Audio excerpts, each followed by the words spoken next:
watching NRATV with Bill Whittle.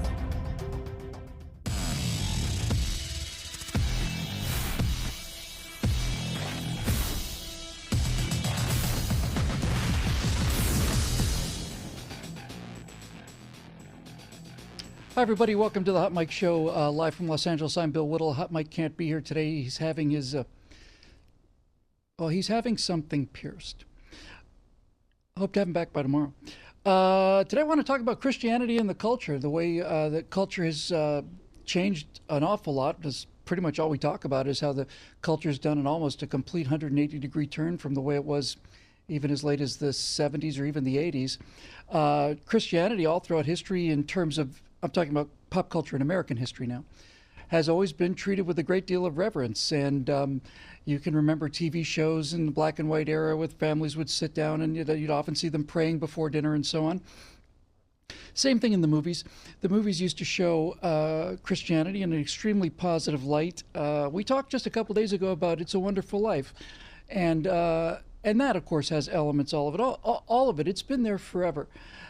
And among the many things that the culture has inverted is the perception of Christians and Christianity and how they're portrayed. I have a couple of examples for you here in just a minute, but when we talk about this, it's all the way across the pop culture. It's movies, it's television, comedy, especially things like The Daily Show, which just love to do nothing but go down and mock people in the middle of Arkansas or something like that. They have a real kick out of that. Some video games have a pretty nasty view of Christianity. We're going to take a specific example of that in a minute. News obviously is pretty anti-Christian, and so is sports. So why don't we start with sports? Because by happy coincidence, I happen to have a slight personal connection to this particular aspect of our topic today.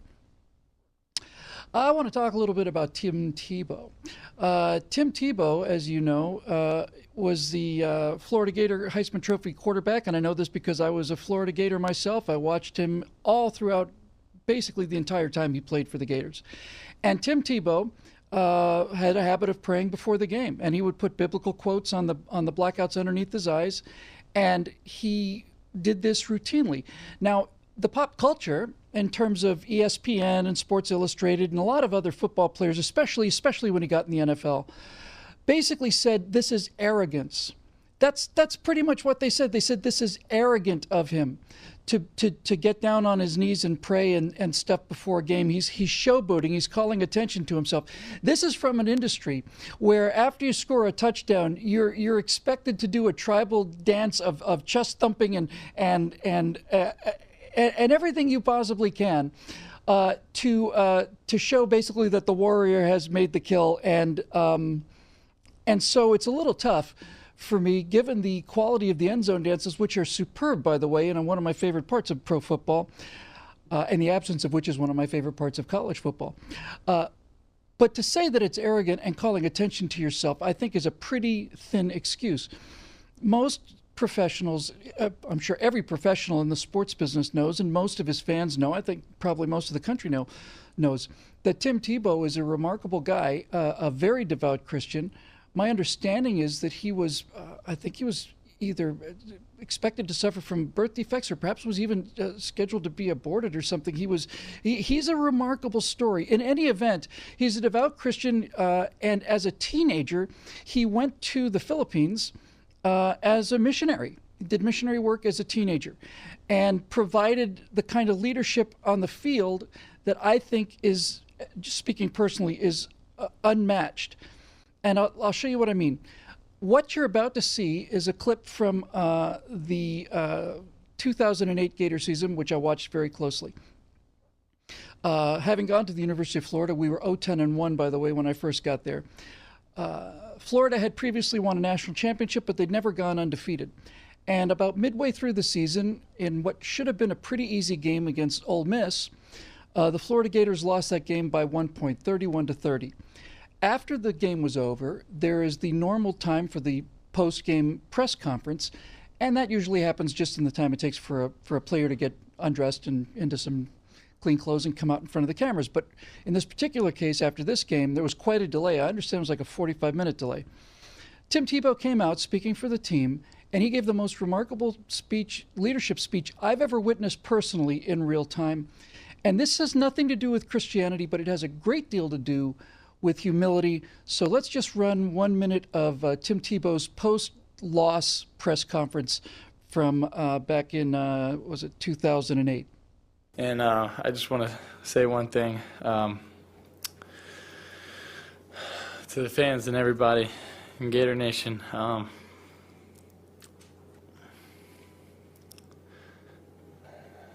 sorry. Extremely sorry. You know, we were hoping for an undefeated season. That was my goal. Something Florida's never done here. But I promise you one thing. A lot of good will come out of this. You have never seen any player in the entire country play as hard as I will play the rest of the season, and you never see someone push the rest of the team as hard as I will push everybody the rest of the season, and you never see a team play harder than we will the rest of this season. God bless. God bless. A lot of people come out after football games and they lose, and sometimes they're surly, and sometimes they're upset, and sometimes they're genuine, and rarely they're as genuine as Tim was there, but that's not the part I'm interested in. First of all, he said, "I'm sorry, it's our fault. We let you down." You don't hear that too often. But the thing that struck me so much about that was where he went with it. He said, "You will never see a team or a person play harder, practice harder than we will from this point because we let you down." And guess what? Florida continued the rest of the season undefeated, became national champions. Tim Tebow lived up to his word, and Gators that year were 2 points away from being undefeated. One more point for the tie and one for the win. The character that he exhibited in that press conference was so clear to me, and so shockingly clear and so impressive and so inspiring, that I'm amazed to this day at the blowback towards Tim Tebow. And the reason so many people have so much negativity towards Tim Tebow is because he's openly Christian. He doesn't make any apologies about it. And in a business like the NFL, very similar to the movie business, where sin is in fact the currency, an example like that has to go. There's one other thing before we bring in our guest today. Video games traditionally, well, I say traditionally, certainly recently, have actually been relatively patriotic. We talked about this just a few days ago.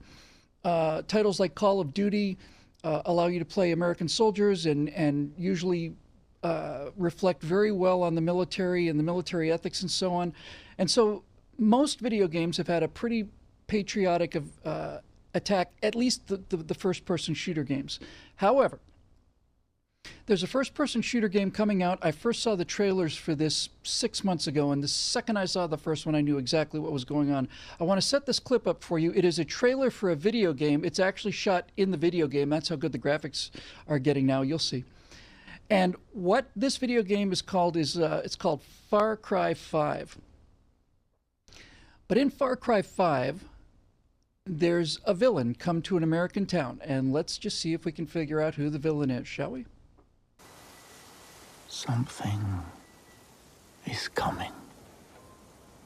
You can feel it, can't you?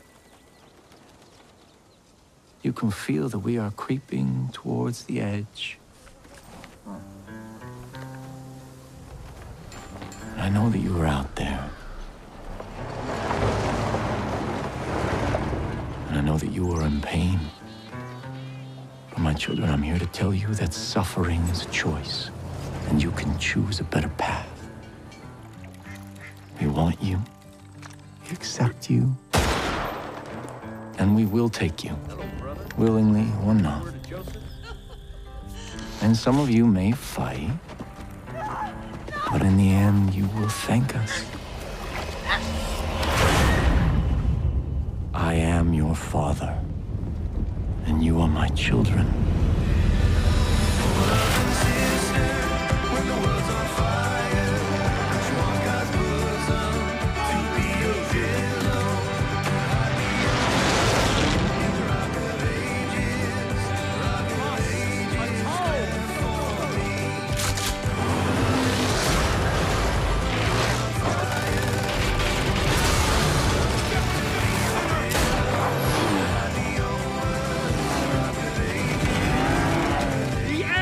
Upon us!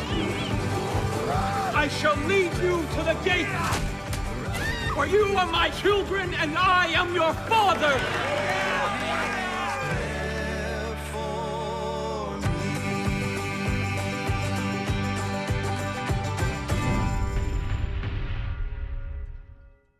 Far Cry 5, Trust, Pray, Obey. Made by Montreal branch, I think, of Ubisoft. Now, one of the reasons we have this show is because I've been a screenwriter, I've been a film director, and I understand how messaging works, and I understand the nuances, and I also understand things like political cover. So, just to be clear, in this game, they're claiming that this is a cult. As a matter of fact, they're clever enough to have one of the characters in rebellion to this cult be a priest, or a pastor rather, from a Christian cult. So basically, you do see the cross of Christianity go down, and this symbol comes up, and throughout the game and throughout the description of the game, they talk about this as a cult. But we know what's going on.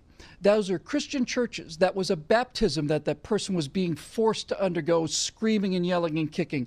The language, the imagery, all of it. In fact, they didn't go real far for the symbol of their cult, did they? They basically just talk across and put a couple little flame sparks off to the side there.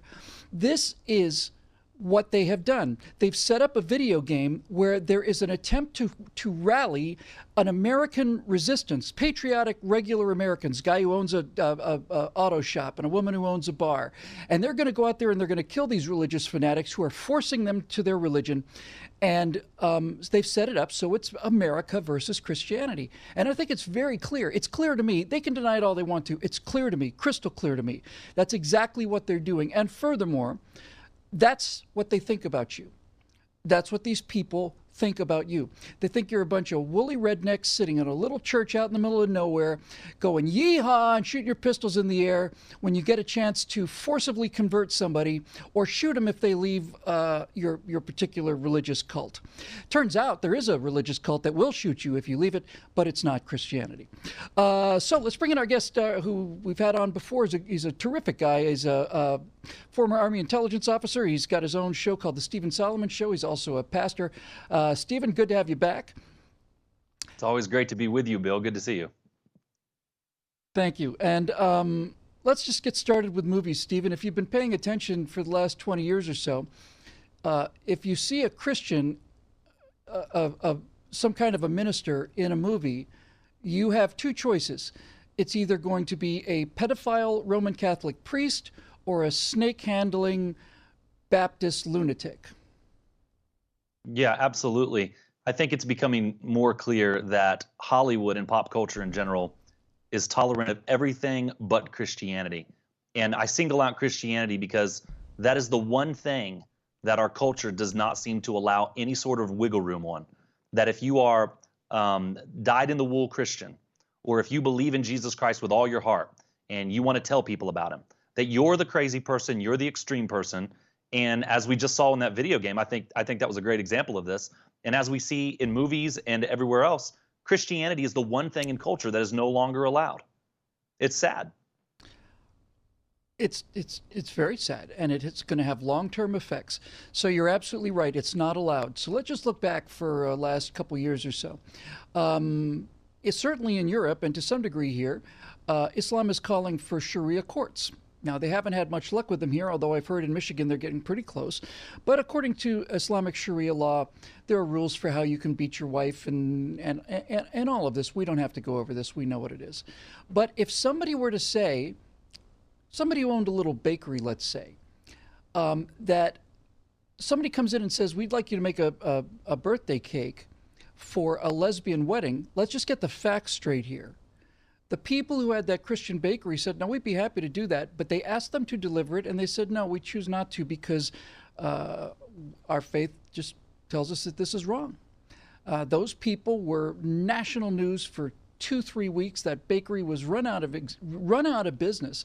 They were basically burned at the stake because they had a religious belief that simply said, my religious beliefs don't allow me to do this. Let's be crystal clear about this. They didn't say, get the hell out of my bakery. They didn't say, you people are horrible. They didn't say, you're not allowed to be married. They didn't say any of that. They said, my personal religious beliefs are this, and so I respectfully decline. And that had to be destroyed. Yeah, it's become militant. And that's the word that I use on my show all the time, that the left is militant now. They are the aggressors. I think somebody has worded it really well. I don't know who it was, but I'll steal it and call it my own here. But it belongs to somebody else. They say that if you have a Christian neighbor, you have nothing to fear from your Christian neighbor. But it can't be said of a secular government-loving neighbor. They're the ones that are going to tell you what you can and can't do with your property. They're the ones that are going to tell you what you can and can't do with your children. They're the ones that are going to make sure all the codes are followed and all that stuff. It's the Christian that wants to be left alone and live life peacefully. I think a great example of this, Bill, when we look at government, is Bernie Sanders. I don't know if you saw the video or not, but Bernie Sanders, and I could have the government agency wrong, but Bernie Sanders was doing the Senate hearing for a man, I think it was the deputy secretary of the OMB. And he was coming up for his nomination. And a thing that he wrote when he was at college, I believe as a professor, maybe late term as a student, about Jesus Christ being the only way to salvation. And, you can't get to heaven through Islam. You can't get to heaven through atheism or anything like that. You've got to go through Jesus. At a Christian college, by the way, Bernie Sanders was railing against this man. And the guy kept saying, I'm a Christian. What do you expect from me? Of course I believe Jesus is the only way. And Bernie Sanders came out and said, you know what? I don't think he's qualified to be the deputy director of this department. And it was based on his Christian beliefs. It's clear where the left is in this country when it stands to Christianity. Yes, and so what they will do, they do the same thing with us politically as well. They have a cartoon image of what Christians and conservatives look like, and they will continue to push that image, not only in the absence of any evidence, but in fact with evidence to the contrary. I like what you just said a minute ago. Christians basically want to be left alone. They do want people to, if they believe that they are going to be saved by their faith, they would like people to know that. That's certainly their right, but they're not coercing anybody. No one's being forced. There are no pickup trucks in America going down the streets of America with machine guns on there, rounding people up to pull them into church the way there was in that video game. As I said, there are countries where this happens, but this isn't one of them. So, yeah, we tolerate these things that are intolerable, and the things that have basically no grounds whatsoever for any basis of being able to say this is offensive. The country just goes nuts. What it comes down to, Stephen, is that the left thinks, now I don't even know if they think, I suspect they probably know the truth, but in any event, the left constantly shrieks that America is on the edge of becoming a theocracy when these lunatic Christians take over the government and force everybody to get down on their knees and pray to Jesus Christ. That is a very poor understanding of conservatives, a poor understanding of the Constitution, a poor understanding of the United States of America, and a very poor understanding of Christianity as a religion. It's a very poor understanding of Christianity. I mean, think about what you just said. If you were supposed to force people to be Christians, that takes away from the gospel message entirely. I mean, if the president of the United States or Congress could pass a law and send government agents to your home to forcibly baptize you or whatever, make you take communion and pray, that wouldn't be from the heart. And so by extension, your salvation would not be real. So that alone would say Christians don't want to force anybody into this. But again, it goes back to the intolerance that the culture we live in has for Christianity. I think it's important to note that within history, the greatest killer of people, the mass killer of people, is atheistic communistic governments. The left one has done a great job saying it's religion, it's Christianity. They're the great killers in history. It's actually atheism and communism. Absolutely correct. I've heard people say that Adolf Hitler launched his Holocaust against the Jews because of his Christian religious beliefs. That's absolute nonsense. You can read into this as deep as you want to. Hitler and Goebbels especially realized that you couldn't go into Germany and attack religion first. Hitler just wanted power. But they had plans to clean up the church when the war was over. And that says nothing about Stalin, and it says nothing about Mao or Pol Pot or Hugo Chavez or Fidel Castro or any of the rest of these mass murderers.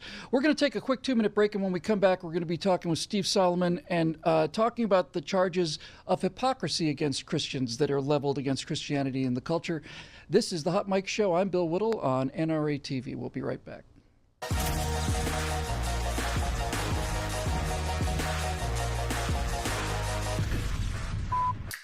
It's hard to believe, but this year marks the 6th season of The Noir Show.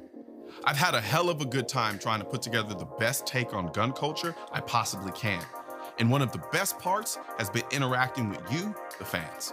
One thing you've said from the very beginning is we want more noir. Well, me too. So this year I'm doing things a little different. We're not gonna wait until the fall to give you finished, polished, shiny new episodes. Nope. This year, we're gonna release content while we're still in production. So some of these videos are gonna make it into the final episodes this fall.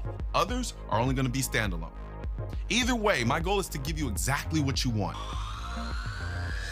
More noir. So look forward to all sorts of new content from The Noir Show for the rest of the year.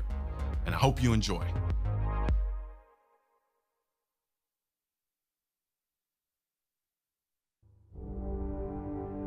It's as patriotic as it gets.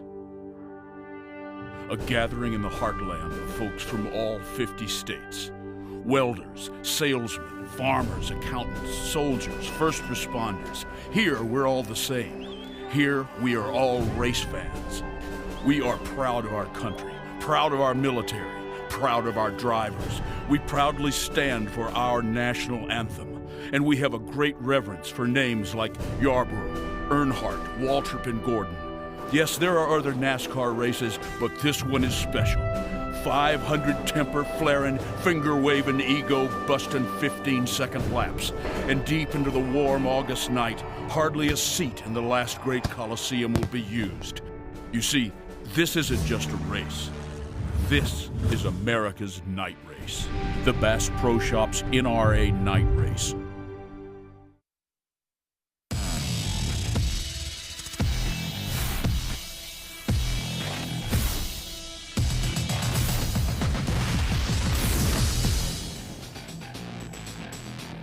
Hi, everybody. Welcome back to the Hot Mic Show, live from Los Angeles. I'm Bill Whittle. And before we get back to our show, congratulations, Colleen Noir, on 6 years on NRATV. That's remarkable. It's been a real honor and a pleasure to sit in for you as a guest host sometime, and been great talking to you at some of the conventions, and I'm looking forward to seeing you again. But that's a big achievement in this line of work, so congratulations to you, Colleen. I'm back with our guest, Steve Solomon, who is a former military intelligence analyst. He's a pastor, and he has a show called The Steve Solomon Show. We're talking about Christianity and the pop culture and the hostility towards Christianity. And Stephen, one of the things that charges that the left often levels against Christians, atheists too for that matter, is this idea of hypocrisy, that you say one thing and do something else. And I think an interesting example of this is this. If Ted Cruz were to commit an act of adultery, then that would be rank hypocrisy of the worst kind and an indication that Christianity is a sham. If Bill Clinton were to commit an act of adultery, well, that'd just be Bill Clinton. So what we're really dealing with here is when the left and progressives accuse Christians of hypocrisy because of their moral failures, and we all have moral failures, what they're really saying is, see, if you didn't have any moral code at all, like me, for example, you wouldn't have to be saying one thing and doing something else. How would you respond to that hypocrisy charge? Yeah, that's a great point, Bill. I use a phrase that I think is most prevalent in our culture all the time. It's the "don't judge me" phrase. And I use it on my show a lot to kind of show my listeners where our culture is. They don't want to be judged about anything. It's got to the point where you can't even judge a person's gender. You can't even look at somebody and go, oh, you're a man, oh, you're a woman. You're not allowed to do that anymore. Judging is the worst possible thing. So obviously, one of the great points of Christianity is we are fallen. We can't fix ourselves. We need a Savior, and it's Jesus Christ. And he's going to help get us through this world of sin and into perfection eventually in heaven. But the point of the matter is, we don't judge other people for their sin. We simply point out the standard that is Jesus Christ. And it's, Bill, I don't think it's necessarily the fact that if Ted Cruz were to fall into adultery versus Bill Clinton, that they would call out Ted Cruz. And I know they would. Your point is valid. But I think it's more of a point that we are holding people to a standard. And when you hold people to a standard, they don't like that because it shows that they have fallen short. Yeah, there's a study came out just not long ago. I'm going to do a firewall about this recent study that showed that moral outrage, this preening, this moral outrage on all of it is really a result of a lack of internal morality on your own. That's an interesting point we'll come back to. So, Stephen, let's just close with you real quick. We're almost out of time. But basically, what's going to happen to this country if this happens? Because it's one thing to have religion fall away, and we've seen that happen. It's another thing to have it actually attacked as it has been attacked. You cannot run a republic without virtuous people. That doesn't mean you have to have Christian people, but it does mean you have to have virtuous people. And the essential element of Christianity, at least as I understand it, is that rather than having some government body saying you can't have Las Vegas, you can have Las Vegas and you can go there and you can drink and you can fool around and you can gamble, do all these things. It's your internal virtue that's going to protect you. And if you have people who are internally virtuous, then you can have a free society. And if they're not virtuous, then you got to put down the boot. Yeah, two things to that right there. First off, I think it's going to get worse. And specifically, I think it's going to get worse because of sexuality. If you look at government control of children when it comes to education and child protective services, I think the next big thing coming down the pipe is this transgender stuff, where if a kid says, I'm a boy and he's really a girl, and you've got a Christian family that says, no, we don't buy into that, you're not going to be able to do that.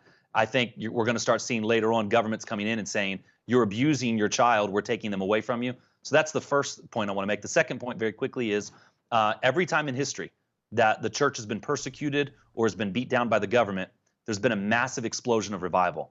You look at China, there's a massive underground Christian church in China. The early church under the Roman Empire, they were burned at the stake, they were tossed into the Colosseum, and the gospel exploded. So on the spiritual side of things, it might get worse physically, but the gospel would be spread if historical trends hold up. That is Stephen Solomon, ladies and gentlemen, and you can hear him on the Stephen Solomon Show. Strikes me as the kind of guy that makes the world go round and certainly made this country what it is today. Stephen, thanks so much for joining us. Thanks especially for your service in the military, and hopefully we'll see you back again real soon. Thank you, Bill. Always good to see you. Well, folks, over the hill here in Hollywood, there is a moral code, and the moral code is that there is no moral code. And simply what I want right now, all the time. And when those people start affecting everybody else and their kids, there are going to be consequences, and they're not going to be pleasant ones. We'll be back tomorrow on the Hot Mic Show from Los Angeles. I'm Bill Whittle here for NRATV.